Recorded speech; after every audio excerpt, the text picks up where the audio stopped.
Hey everyone, welcome to today's episode of The Kitchen, coming to you live from my kitchen. And today we're going to talk about the immune system. And I don't know if you can hear it a little bit in my voice. I can totally hear it. I have a little bit of congestion and cold. It's absolutely cold and flu season. I think everybody that I've spoken to, I don't know, maybe not everybody, but a lot of people have been sick. There's a lot of COVID going around, reported cases, people that I've spoken to. So it's a good time as we're moving into the winter. We come inside, it's cold and flu season. We want to bolster our immune system. So I wanted to talk to you guys about some things that we should eat and we should not eat. And, some of them are just common sense, right? Don't eat stuff that's going to stress out your body, like prepared foods, toxic stuff. Like, read the label on the bag of Doritos. Your body doesn't want any of that, okay? So try to avoid things that resemble anything like that.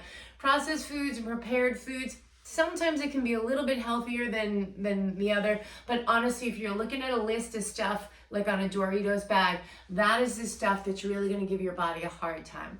So the other thing that we want to do to kind of keep our immune system, topped off with all of the good things, a lot of times we hear about vitamin C and zinc. So I have my lemon. We've taken a little bit out of that today.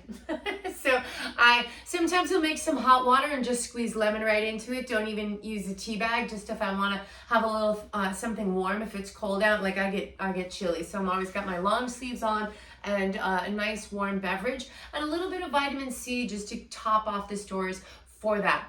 If you are somebody who is athletic, an endurance athlete, long distance type stuff, you might often find that no matter the season, you run into trouble with your immune system. You always seem to have a upper respiratory illness kind of going on. It is because when you are doing endurance athletics and we use the same stuff as the immune system uses, right? So they both of those things, energy production, long-term energy production, and the immune system got to pull out of the same pool.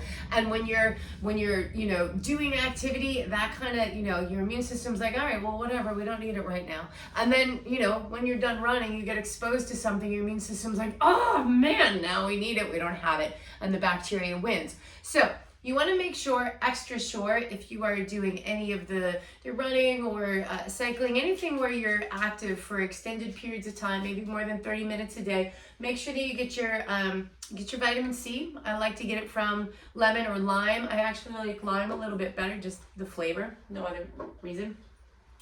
This has got to be one of the worst tasting things on the planet. It is zinc. I got this when COVID was going around. I was told, like, if you have this flu, COVID, it's really going to help reduce symptoms. And so I was like, all right, what could it hurt? Ooh, it can like hurt your entire experience for the day, but it is effective. So if you want to use this liquid zinc, be prepared that it is absolutely crazy. It really does taste like this should not be something that's coming into your body. This is going to be 50 milligrams in the dropper. This is a medicine dropper that you have here. And it'll fill up to 50 milligrams in there. You could take one of those. Get ready. And if you are going to be taking zinc or you're taking any other zinc supplements, I would recommend to take them for 2 weeks and then stop.